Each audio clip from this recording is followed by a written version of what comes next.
મહીસાગર જિલ્લામાં crystal international school મોટા સોનેલા શ્રી ખોડલધામ સેવા સમિતિ દ્વારા લેઉવા પાટીદારનો સ્નેહ સંમેલનનો કાર્યક્રમ યોજાયો।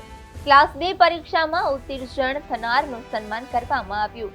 સમાજના નિવૃત્ત કર્મચારીઓનું સન્માન કરવામાં આવ્યું। આ કાર્યક્રમમાં ખોડલધામ સેવા સમિતિના પ્રમુખ નરેશ પટેલ, કેબિનેટ મંત્રી જીતુ વાઘાણી, કાયદા મંત્રી કૌશિક વેકરિયા, ખોડલધામના પ્રમુખ મંત્રી, તમામ ટ્રસ્ટીઓ તથા પંચમહાલ અને મહીસાગર જિલ્લાના તમામ સમાજમાંથી વિશિષ્ટ અગ્રણીઓને સમાજના આગેવાનો મોટી સંખ્યામાં હાજર રહ્યા।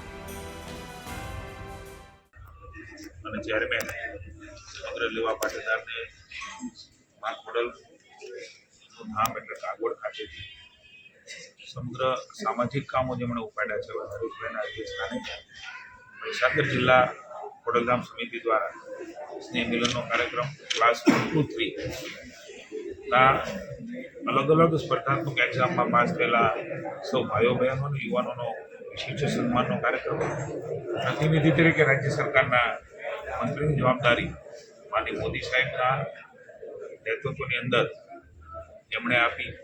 માનનીય અમિતભાઈ, માનનીય પ્રધાનમંત્રીના નેતૃત્વમાં મારા શ્રી જગદીશભાઈ મારો પર વિશ્વાસ મૂકીને મારીને કૌશિકભાઈ સરકારમાં મંત્રી તરીકે જવાબદારી આપી ત્યારે એમનું પણ વિશિષ્ટ સન્માન એટલે કે અમારા મંત્રીપદના સન્માનનો પણ એ કાર્યક્રમ વિશેષ સ્વીકાર કરું છું।